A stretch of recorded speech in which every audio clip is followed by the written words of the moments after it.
Hello everybody, it's Link Support here. Oh, Welcome to the finale of Sakura Sadist. are we sure this is a finale? I'm positive. What if And, it's not? last time, Mamiko made, I forgot her name. Mamiko, Same. Like, Mem- the Pika Girls is the one that's named we always forget. no, I didn't know, I forgot her friend's name. Mari. Marilyn. Anyway, she got two slaves, basically. Anyway, they agreed to do it, I will say this, though. If this turns out not to be the finale, you're going to end up looking like a huge fool. oh well.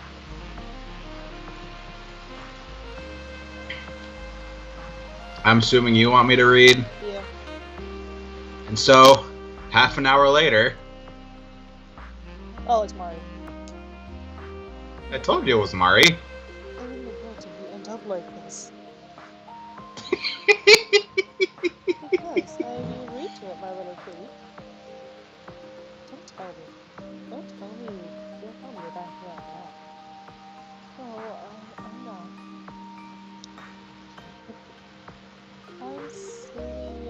I'm singing on you, Mari. And I'll never back down from a challenge. Good. But that's what I like to hear. Don't back down. But this is kind of embarrassing. Well, duh. Mamiko is leaning back on her bed, still fully clothed.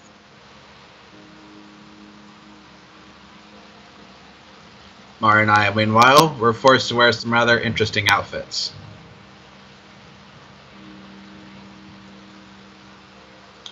We're both wearing matching cat ears and tails with bells around our necks. The bells jingle whenever we move, in a jaunty way that sounds almost mocking. Though we're wearing clothes, the clothes are more akin to strips of material. They cover the most important areas, our breasts and crotches, but everything else is exposed. It's actually kind of chilly. Does she have a window open? I don't know. How do you even have these outfits anyway? Well, why not? I always enjoy being before. Does that mean you thought this would happen? I wanted before and careful that for the eventual really thought my cute cat would bring with her stray home with her, yes. After all, I know how close you two are. Oh, mistress! You're so smart.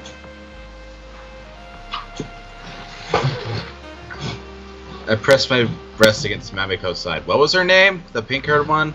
Azusa. Azusa? Yeah. That's her name. I You never think of remember everything. it for the life of me. I know. That's why I'm the mistress and you're the pet. Like, no matter what happens, she's like the one soccer character whose name I forget all the time. Like, I'll remember it like a few hours after we record, but the next day it's gone. Like, I like her character and all, but her name is just so forgettable. Right. Mamiko pats the top of my head.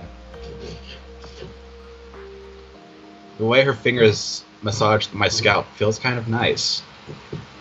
Okay. I feel all soft and floaty, like a cloud. This is so humiliating. I'm precisely the point. If you don't like it, feel free to leave. I won't leave. I already decided. It's already safe with an evil woman isn't safe with an evil woman like you. I need to stay with her to ensure that you don't harm her. She's not evil. She's a sadist. There's a difference. So, Mamiko clicks her tongue against the roof of her mouth. I'll be your house mistress for a month, cool. But never flies my cute little patch of uncle research. Better allows me to stay here and keep her under control. Well, you might be right about that. I tried disciplining her, but she never listens to me. Fortunately for you, she does listen to me. She doesn't. You don't need to worry about Aziza. I'll take care of her. Maniko pats the top of Mari's head with her hands. I'll take care of you too. I know you can most really kind of get that. I know I do need a pet. You don't need to keep up putting up a front when we're together. You can give yourself up with your base instinct.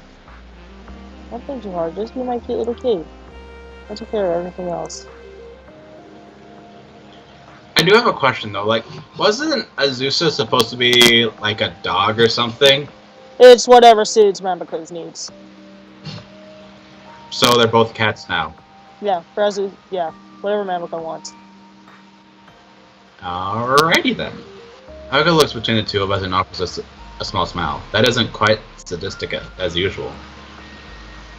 Did you ever mistress? Just hope you don't get arrested. Told you, finale. Why couldn't we just have done that in the last episode? I don't know, because I didn't know how close we were. I thought they were getting CG, then I looked it up and realized that I should have kept it up. A whole 6 minutes. Yay! I'll probably just slide this in with the last episode. So what do we do after this? I was planning on recording for the Iron Noob. Huh? I was thinking of recording for the Iron Noobs. I still need to get back to where we ended the second episode in Uranium, because that's a thing I need to do. So anyway, what are your final thoughts on this game?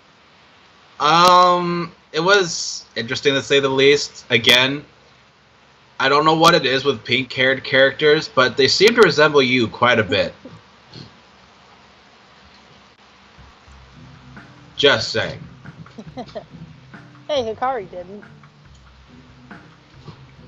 I said most, not all, most.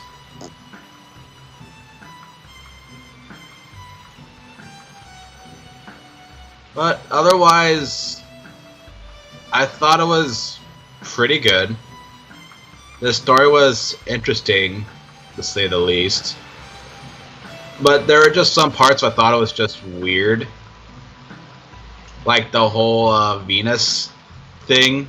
That's never explained. It's not. That's why I find it just so weird. I still say Mamiko was Venus.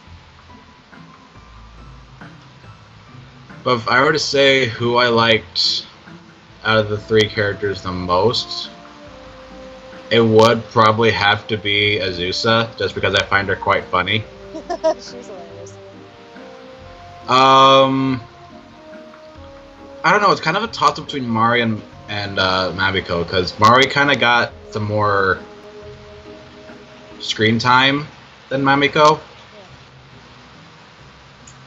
Yeah. And I don't know, what the stuff that just happened to her was also kind of funny. I feel bad for Mari. I feel so bad. Well, I'm actually going to go with Mari for my second choice, just because of the sole fact at the start of the game, when Azusa, they had her name set as Marilyn, and she shouts, "It's Mari, not Marilyn," and they cross out Marilyn and put Mari right next to it. That's my reasoning as for why Mari is second. As for Mamiko, she just wasn't really around too much to get like a feel or a bond with her that much. Right. With Azusa and Mari, they're like kind of like the main focus. Mamiko, even though she's supposed to be the sadist, which she is, they don't focus on her that much, even though she is the sadist. Right. But yeah, otherwise, I thought the game was pretty good. I liked it. Like I said, it's not my favorite, but the characters were pretty funny. It wasn't horrible. Like you said, I feel like Mamiko could have been around a little more. Even if it was before she admitted to being a sadist, she could have been around a bit more. Yeah. I will say this though, kind of like the Sakura Cupid, and like it kind of showed like your side of like how lazy you can be at times, Yeah. like your side of laziness. But then that kind of transitions over back to Azusa, who also doesn't like to do things very much and just puts and just doesn't like to do school things whatsoever.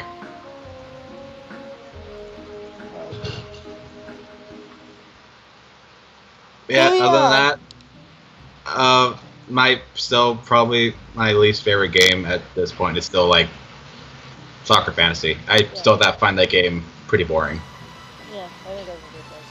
But yeah. So this has been Sakura Sadist. I'm Link Reporter, and thank you to my boyfriend Jake for joining me for this adventure. For putting up with this, basically. I don't know why he put up. I don't know why he put up with me. Don't ask. Actually, I will say this though. For this being another lesbian sort of Sakura story, it's for Sakura Fantasy starting it all off. I will say, well, this is kind of like the reasoning for many firsts, like for the lesbian stories and for Sakura and whatnot. Sakura Fantasy was, of course, boring because of the fact that it just didn't have much to do with anything. Yeah, it kind but, of like Sakura Fantasy. It's like it doesn't get like eventful to like the very end. Basically. Then but as time went on, they fixed those issues. It was kind of like, well, I know. It's Pokemon related, but I'm gonna trigger so many people if I say that. Mainly, the Gen 1ers. Oh God. I'll just say this right now. When Red, Green, Red, Blue, whatever came out, yes, at the time they were the best they could be at the time they were released. But nowadays, we can now look back at the games we have now and compare them to the Pokemon Red and Blue and just see that how bad they actually were, because there's just so many things that were wrong with that game that it just didn't work. But they perfected them in future installments. Yeah, one main thing that makes Red and Blue like a really popular speedrunner is that with the egg actually there's a bug. For example, in the other games past Red and Blue, they fixed it to where it just increases your accuracy. But in Red and Blue, if you used the X accuracy, it just gave you perfect accuracy all around. Another thing that they fixed in the Pokemon is the physical special split. Yes, because I do before they did that, it relied on it was solely on typing. Yeah, for example, they decided that all punching moves would be physical and all magic moves would be special. Yeah, before the 4th generation it was just like, hey, if this is a ghost type move, it's physical, even though it can't physically touch you. Well, it's true. Yeah, but now they made more sense. Yeah, and as good as it's kind of like it hit the one Pokemon that kind of really hindered from that is Gengar, because from generations 1 to 3, both its typings, Ghost and Poison, were physical, not special. So that hindered it so much because it never got a stab. Well, you could give it a stab, but let's be real. Its physical attack sucked. Yeah, it's a special attacker. Yeah. But it's the same scenario. We're gonna go. Catch us on Your Nudes. Link in the description. Yay. So yeah. Bye. Bye.